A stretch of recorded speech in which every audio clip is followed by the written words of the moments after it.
So therefore, the first step is acceptance. Acceptance is so important because I can't have a relationship with you unless I accept you as you are. And you accept me as I am. That's the honeymoon period of a romantic relationship. We're accepting each other unconditionally. Yeah. That's why it's so wonderful. You know, we're holding each other in that wonderful sanctuary of unconditional love.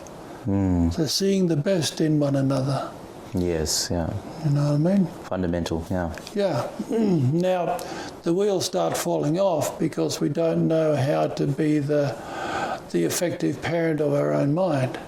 Yeah. Because as we're developing our relationship, our unconscious attachments and expectations start to project themselves onto the other person, and projections and and then all the control games, and it all starts to fall apart. And so the second step has to be total personal responsibility. As an adult, my mind belongs to me. And we need to have like a ceremony, and many cultures have, in many ways, of coming of age ceremony. But that coming of age really needs to understand that, okay, young man or young woman, you are now an adult. You know, and some sort of symbolic presentation is given that this is your mind, this is now your responsibility. You are now a parent of your own mind. All that we have done for you up to now is now finished. Whether that was good or bad or whatever, this project, which is your life, you know, which is your mind, now belongs to you. So whatever's in your conditioning, whatever you've experienced up to now, you have to take that on total responsibility in how to look after that, manage that, work with that, heal that. That is totally up to you now. I think a lot of people in our society would believe in the personal responsibility aspect, especially those like, you know, heading for big corporate jobs, for example. But I feel like a lot of people don't see the usefulness of acceptance a lot of the time. Yeah, but even, the total personal responsibility really isn't understood because we don't believe that totalness is real. You know, we're happy to justify and compromise and make excuses. Yeah. You know, like, being in the corporate world, we justify exploiting others. That's not personal responsibility. Yeah, because you're not being responsible for your actions. You're not living by a value system or moral code. You're just That's right. allowing yourself to, You know, and so two foundational principles. They are the foundational principles in Buddhism. The first two steps of the Eightfold Path.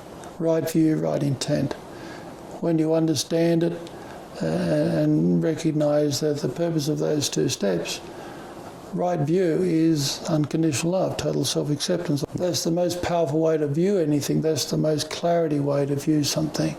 When you view something from that perspective, you reveal everything that's creating suffering. Yes, I agree with that, yeah. And the next step is right intent, the right way you act. How does one know the right way? Is it just intuitive? Well, it comes back down to personal responsibility and total self-acceptance. How I act towards myself informs me how to act to another. And Christ said this, do unto others as you would have them do unto you. So if you're having them do unto you, then you would want to be, do unto others as you would have them do unto you. Well, hang on, how do I want you to treat me? So I've got to know how I want to be treated. So clearly I'll be treating myself that way, you know what I mean? But you wouldn't know if you're not conscious to it. No. So if I'm beating myself up, then I'm going to leave myself exposed to allowing other people to beat me up or being overly defensive or whatever. So my relationship with myself teaches me how to have a relationship with another. And it's only until you experience maybe some conflict or backlash where you can reflect on, maybe I'm actually not treating myself well enough, and this is the reason other people aren't treating me well as well. Well, indeed, everything's a mirror. Everything is a mirror. So it's coming to the fundamental understanding that every vulnerability that I have, every painful emotion that I have is self-inflicted. And that takes time to really grasp. If somebody is abusing me, for instance, and I'm upset about that, I'm only upset about that because that person is exposing doubts I have about myself. So they're really putting a mirror up to my own relationship with myself. So my total acceptance of myself now helps me to understand that that person who is abusing me is confused. Their abuse has nothing to do with me. I may have made a mistake and inconvenienced that person. But that has nothing to do with the abuse. You know what I mean? And so now if I'm in a good headspace and I can, be present in that moment, I can just let all that abuse go straight past, focus on what the actual message is and say, so you're letting me know that I made this and that mistake. I'm really sorry about that, sorry for the inconvenience. And I instantly disarm the whole thing. Because they're only abusing me because they're afraid I'm not going to hear them. You know what I mean? And the only way I can know that and read that is because I've taken full responsibility for the way my mind used to do those things as well. That way, and I think that's a good way to manage yourself as well, is seeing the reflection of other people, how they treat you. I think that could be a good metric, maybe. That's right. Even in office relationships, that sort of thing. You can always just, reflect on that. Everything. So, and there's no failure here. Like, I'm human. I still get it wrong. I still get caught. I still react. Okay, but that's not a failure, that's an experience. So there's no standard. We just remove all the standards. It's simply the experience of now. And so if I react, if I get frightened, if I get angry, it's an opportunity to realise that, sit down with myself, look into myself and get to know what I was afraid of, what the vulnerabilities are. And so it's an opportunity to parent myself, not to judge myself, not to pointless judging the other person. I can set boundaries if that person is not very, constructive in the way they have a relationship. I can set boundaries and say, I only let you in this far. Not because I'm judging you, because I understand that you're too confused to have a constructive relationship. But that is discernment. That comes from my own constructive relationship with myself. I just feel like it's just a hard concept to understand for people. It's defragging your whole mind, defragging the hard drive of your mind. And so these two steps completely dismantle your ego. I feel, but I feel like, some people will need someone externally to help them with it because it's too painful to do it yourself. Well, that's why we come back to acceptance. See, the self-acceptance makes it manageable, makes it doable, because it enables you to look at yourself in a comfortable, manageable way. Because the more I practice self-acceptance, the more I can look at the issues in my mind without being beat up by my own self-condemnation. The pain, the only reason we feel pain is because on some level we don't think we're worthy. Even if I think someone else thinks I'm unworthy, I'm thinking I'm unworthy. Because it's sparked that sensitivity in you, And you said growing up you were a bit sensitive as well, right? And so the whole process and the 12-step and everything helped you kind of rekindle that sense of worthiness, and then you could just wipe off all of the criticisms about you, I suppose. Well, over time, yeah. Over time. Because the self-acceptance is the doorway to opening your heart. Yeah. Opening your heart to yourself means that I'm now looking at my mind from the perspective of the only truth is self-acceptance. So that enables me to do that more comfortably. So, I was corralled in by self-condemnation, self-hate, Yeah.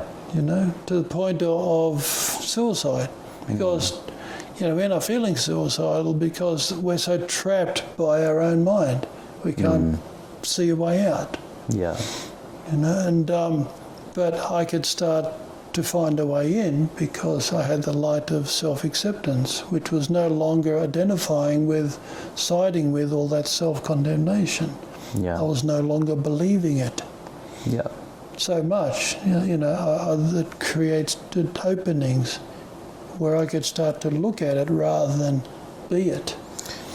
Do you think time is also a pressure in that? Because like going back to, your adolescence and feeling like you need to be something, and was there like a fear around time is running out for me? Oh, of course. Like I said, I thought my bus had already left. Yeah. I was 18. Yeah, you're 18, yeah. I mean, that's egocentric, but, that's what we do. But once I, really learnt that deep fundamental acceptance, it doesn't matter. Today is my starting point. That's perfect. Today is my opportunity. That's perfect. Doesn't matter what happened yesterday, other than the fact that what happened yesterday is something useful for me to learn from. Doesn't matter how pear-shaped it went. Yeah. That becomes useful. And so these two fundamental principles literally break you out of the matrix, break you out of the melodrama, the samsara that they call in the East. Yeah. It enables you to take full command of your mind. There's no perfection in it. There's not about, I haven't got it right yet. There's no such thing. It's about, I have a go every day. Yeah. And then I accept that experience and I learn from that experience, which gives me some more awareness and insight, which I take into the next moment. And then I have another experience and I learn from that. And therefore everything in life is now my teacher. Doesn't matter what shit life throws at you, let's say, it's now fertilizer for my awareness because I embrace it with these two steps and learn from it. I continually evolve. I can't be defeated now. I can't stop evolving. Yeah. So that's the first two steps. They're the fundamental foundational steps of any wisdom path. Yeah. Okay, that's universal because this is my mind. It's not anybody else's mind. No one can get in here ultimately but me. Yeah. Okay, and so, but the only way to heal a mind is with love. So, steps 1 and 2, total self-acceptance or acceptance. Because acceptance also is teaching me how to have a relationship with life around me. Okay. Okay. So, but we won't go there yet because that's A bit broader, yeah. yeah. Okay. But so the third step is putting steps 1 and 2 into action in my relationship with myself. So the third step is let go and tune in. What am I letting go of? Judgment. Judgment of myself, judgment of others. I'm letting go of being the victim. Because while I'm doing that, I'm disempowering myself and being occupied with controlling things I have no control over. Yeah. Got to let that go in order to, again, open my heart. I've got to accept.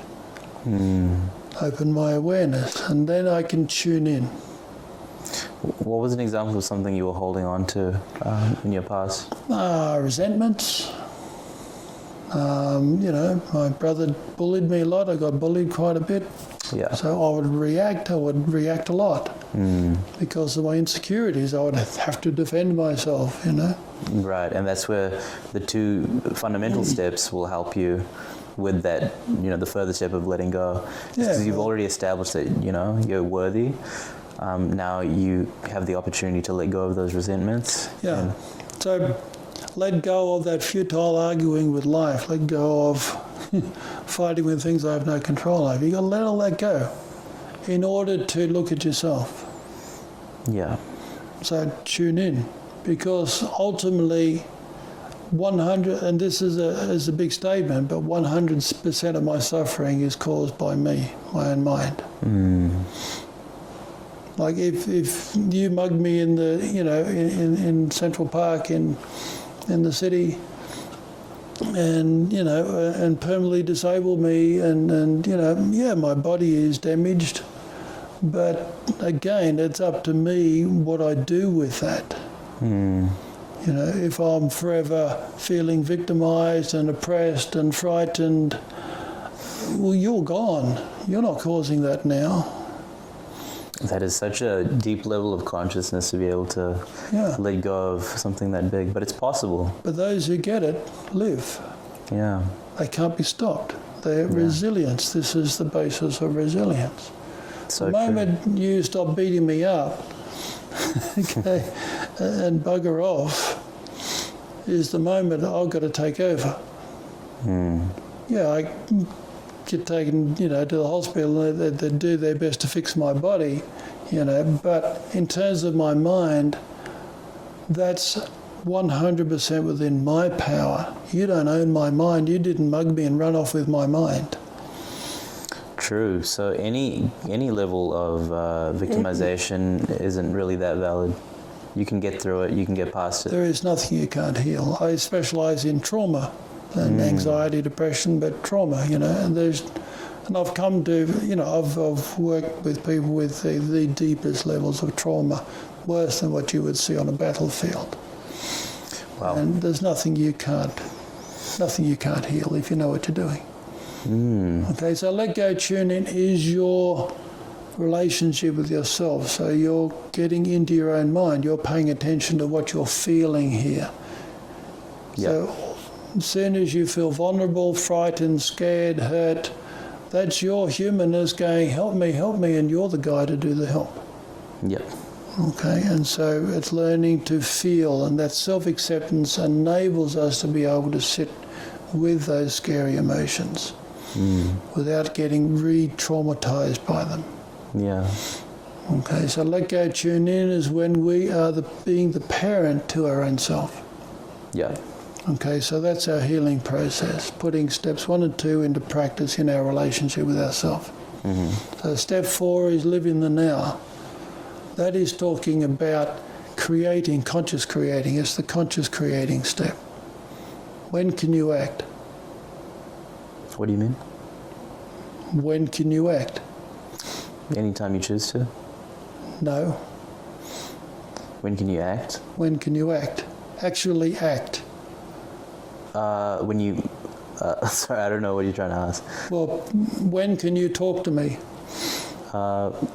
When I feel like talking to you. No. What do you mean? That's a tricky question. Yeah. The answer is now. Now, okay. You can't talk to me yesterday or tomorrow. You can't talk to me 1 second ago or 1 second ahead. Right. Everything's Now. grounded right now. The only action can be taken now. The mind doesn't get that. The mind tries to act on the future, which is worry and anxiety, Yes. or tries to act on the past, which is regret and resentment.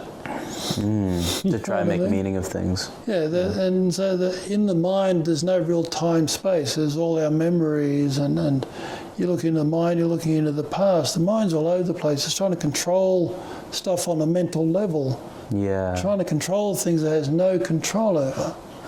Yeah, a lot of the anxiety is just worrying about fabricated situations that haven't even happened yet. It's trying to control the future, and a future that your own mind is creating yourself. Yeah, and you're feeling that in the present. You're feeling depressed or anxious. Yeah. So you're figuring all of this stuff out in your step 3 work, because you're turning around and looking at your mind, being the parent of your own mind, the loving, compassionate parent, the parent that is representing total self-acceptance, total personal responsibility, Yeah. representing the ultimate powerful principles that defrag the mind. to bring the mind into its real potential. Yeah. Okay, so step 4 is then putting that clarity into action in how to create your life. So I can make all the plans in the world, but I can't control the outcomes. I do my best to research and be as informed as possible, which is how I can take responsibility for that factor, but I still can't plan every thing that's going to happen on the way to achieving that goal. Yeah, you can't control that. Yeah. No. And so I've got to work with what is in front of me now. So I might be halfway to the goal and realise by working with and accepting what is in the moment, and I'll get to this point and I realise, hang on, I need to shift the goal over there. That's right. When you're future thinking, you don't account for things that could change your pathway. You can't possibly know all the factors. Yeah. And so back to those earlier principles, they're telling me that, like total personal responsibility, total self-acceptance is in every moment. And so if I'm fixated on a particular goal and it has to work out that way, I'm fixated on that because my self-worth and self-image, my ego is dependent on that to prop all of that up. It's like I'm worthy when I achieve that goal. Yes, this is a common one. Yeah. That's attachment. It's attachment to an outcome you have no control over. And it's just going to be a recipe for suffering. Right. But the two principles, steps 1 and 2, total acceptance, total personal responsibility, means I am already worthy, I've already arrived. I'm achieving this goal simply as an expression of my own potential, which I don't even fully know yet, so I'm exploring my own potential as I'm aiming for that goal.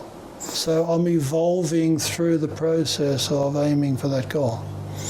Okay, so you're taking small iterative steps, and then by that you're exploring more about yourself as well. Yeah, and you're opening up yourself to new possibilities. Everything we do is going to be evolving. I'm going to be growing through that experience. And that's kind of the excitement that you get as well. The richness of life comes from that. Yeah. Never gets boring. Yeah. Never gets to be Groundhog Day. Yeah.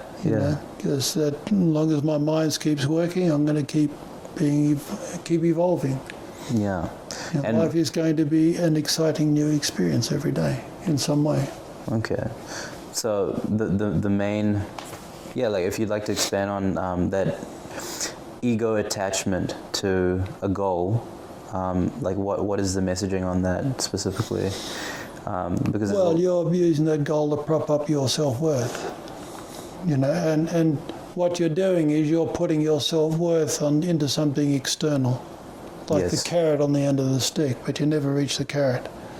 That's right. And even if you reach the goal, there's something new your mind is going to attach itself to prop up your worth. It never ends. Yeah, the ego isn't satisfied. It's never satisfied. That's right, because it's like, where we're continually filling up something that keeps emptying itself out. Yeah. But once you learn to accept yourself, totally, you're already full. Yeah. That whole dynamic is already solved. I don't have to do anything to be worthy. I exist. The fact that I landed on this planet means I've already got my ticket, I've already arrived, I'm already meant to be here. Yeah. Doesn't matter what experiences I encounter, doesn't matter what my conditioning, doesn't matter what my circumstances. That's every moment is my starting point. That's what I accept, that's what I work with.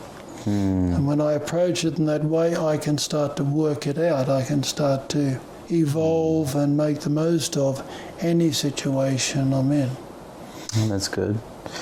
One question I had, like a bit away from, well, it's kind of related as well, but it's just like, I think that, like, you were saying about your background that you spent a lot of time in isolation, and maybe your parents cared about what you did and what you became. They did. But it wasn't such a tight grip either, right? No, they were good, supportive parents. Yeah. I had, there was other deeper stuff going on for me, which we won't talk about in this episode because it's a whole thing in itself. But Yeah. the causes of my depression wasn't just my family of origin. That wasn't enough to explain it. There was stuff going on there. My mum and dad, weren't that great with feelings. I was quite a feeling thinker type. And there wasn't that much of a match in character, plus with my elder brother and sister. But the brother that was closest to me that I had those challenges with, we could connect more as well. If he was still alive, he'd be on the spiritual awareness path now as well. He was waking into that before he died. He was killed in a motorbike accident. Right. But there was much deeper unconscious stuff going on there. Yeah, and I'd say the acceptance and self-responsibility, total responsibility, is hard for someone who is so entangled in cultural and societal expectations. And they grow up expecting that their parents are expecting them to be a certain profession, or so their identity is conditioned from a childhood. And you got to inevitably, if you want to be truly free, you got to break out of all of that. Not to judge it, not to blame anybody, because we're all doing the best we can. It's ultimately nobody's fault, but everyone's responsibility. Yeah. It's like I'm in this world, in this body, driving this thing around. This is mine. Like I'm out on the road driving my car. I'm responsible for how I drive the car. No good blaming the guy next to me, even if he's a crappy driver. Yeah. And getting into my lane, it's up to me to get out of that. And get around him. If I just sideswipe him and try to run him off the road, then that's just me being violent. That's a tactic some people use as well. And so this is my vehicle throughout this life. I've got to take total ownership of it. I've got to wake up to the fact that I'm awareness. As awareness, my body and mind live within me as awareness. Okay, and so this is what these principles wake up, is they initiate me as awareness. That's where I shift my identity to and become the parent to my humanness. Yeah. Okay, so we start to talk about different dimensions of ourself here. Yeah. Okay, so it's awareness is the dynamic dimension that is able to then transcend the mind and then start to engage the mind from a higher set of principles, a higher perspective, which is able to then lift the mind out of its confusion into that perspective. What are the dimensions of the mind? Well, we probably won't go there this time. Let's not go there this time. Yeah. Okay. That's a whole podcast in itself. But let's go to step 5, and step 5 simply says, live the process. Mm-hmm. And this is another hard one for the ego to grasp, because the ego wants to fix the mind. If we've got something like depression, I want it fixed, I want to get rid of it, I want it out of the way. But the more empowering approach is to see the depression as a path of transformation. It's a teacher. Getting into my depression with self-acceptance but total personal responsibility, it is teaching me about the mind. It's teaching me how my mind causes itself suffering. It's a path of wisdom.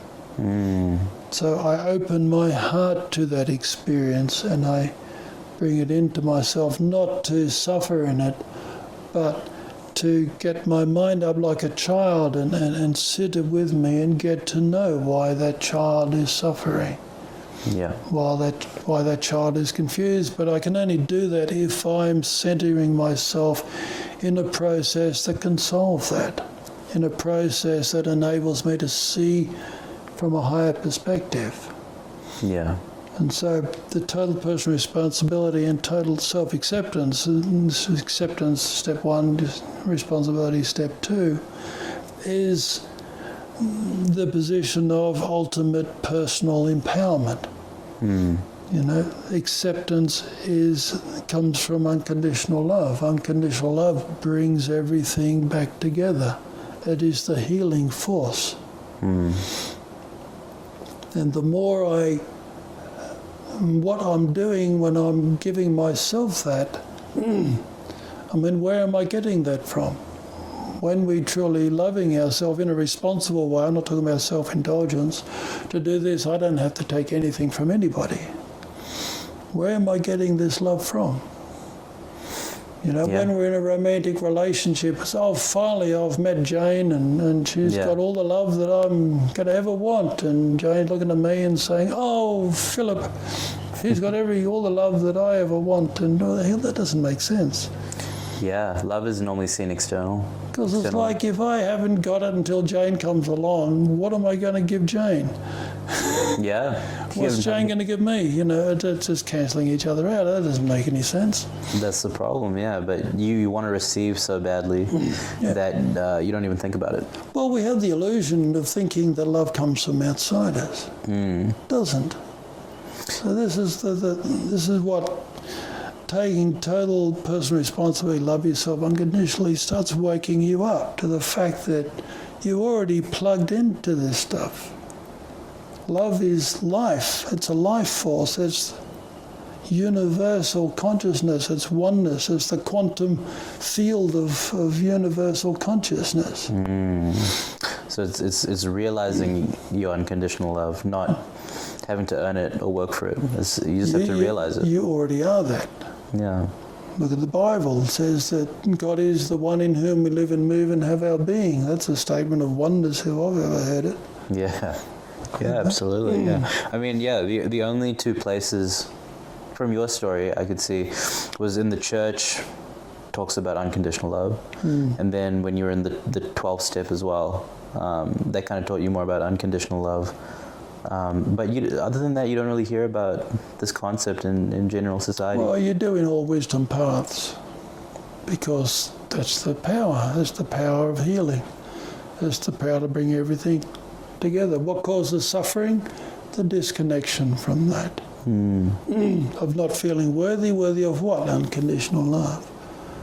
Or worthy of being a part of life, which is the same thing. Life is a oneness. Yeah. When we fail, we don't believe we're worthy of.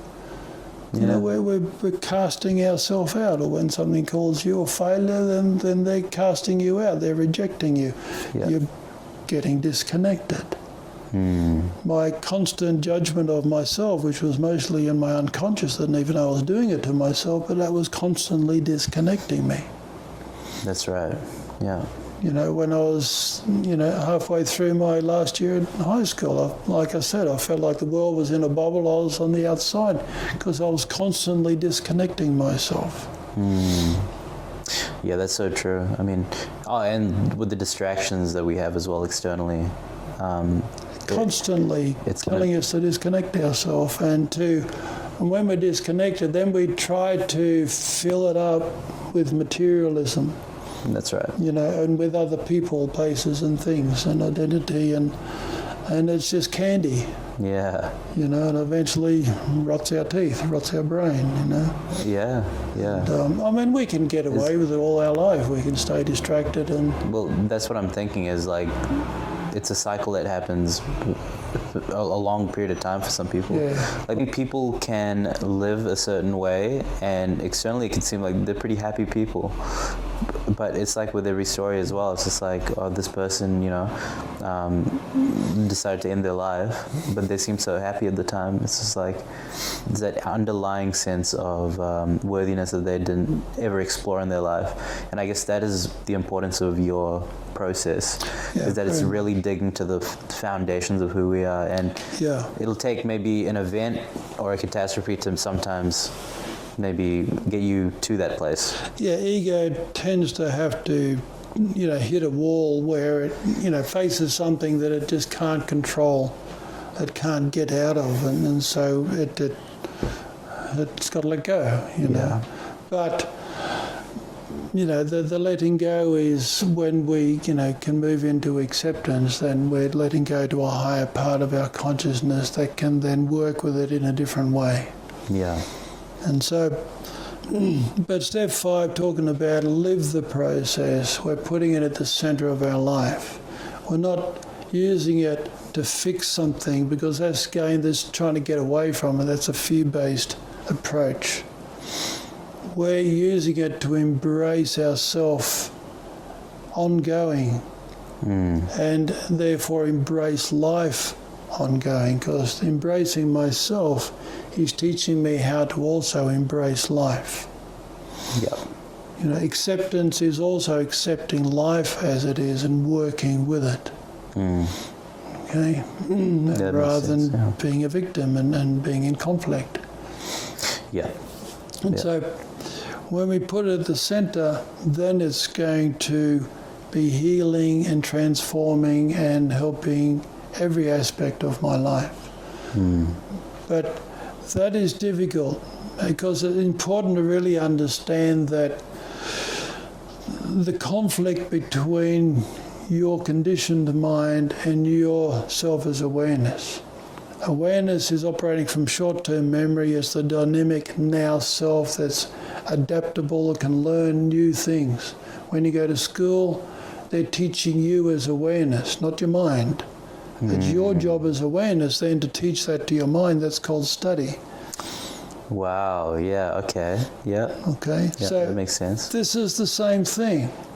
Learning how to master our mind is like beginning a new craft or learning a language or a new sport. It requires that level of dedication and conscious awareness. So you learn it first with your awareness, because it's adaptable. Awareness isn't constricted by conditioning. No. And once you wake it up with total acceptance and personal responsibility. When you go to school, when you go to college voluntarily, you're taking responsibility for your education. You're being responsible for educating your own mind. You're learning how you learn. Yeah, and so we're in the university of life here. Yeah. We've got to take responsibility for letting life be our teacher. Yeah, yeah. In order to learn the game. Life's trying to teach us all the time, believe me. Yeah. But we don't know how to learn from it because we keep arguing with the teacher. That's true, yeah. So acceptance, takes you to deeper and deeper levels of actually how to connect to that flow, that evolutionary flow of life. So that's again another topic. But so the mind is not going to be invested in putting this at the center of your life. It's going to be invested in its old programmings of, grasping at the material world for all the answers.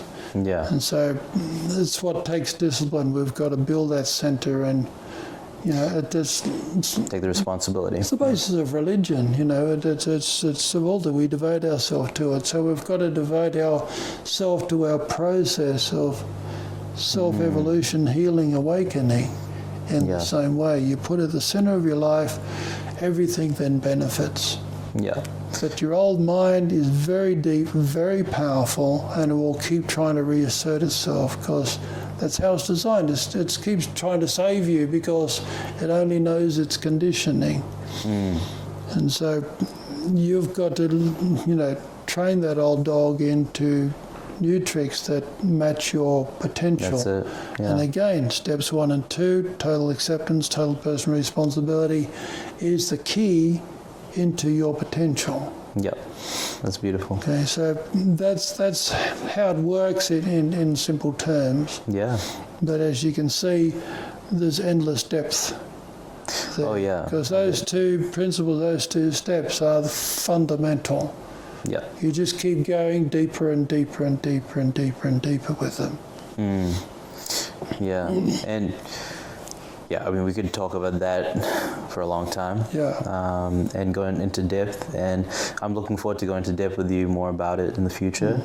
But would you like to just talk about your book for a minute? So this is the book here, my 5 Steps to Freedom, Path to Inner Harmony and Personal Growth. It's the second edition. There's about 20 odd years of development in this Yeah. through my own path, and then working with others for all that time. Yeah. And so All the that wisdom is you were there talking to about. help you heal and grow, and so it really introduces you to the 5-step process and how to put it into practice in your life. Beautiful. And then there's also my podcasts. I've got 3 podcast series at the moment, a 4th coming very shortly. And on top of that, you've got a healing meditation center that you run as well?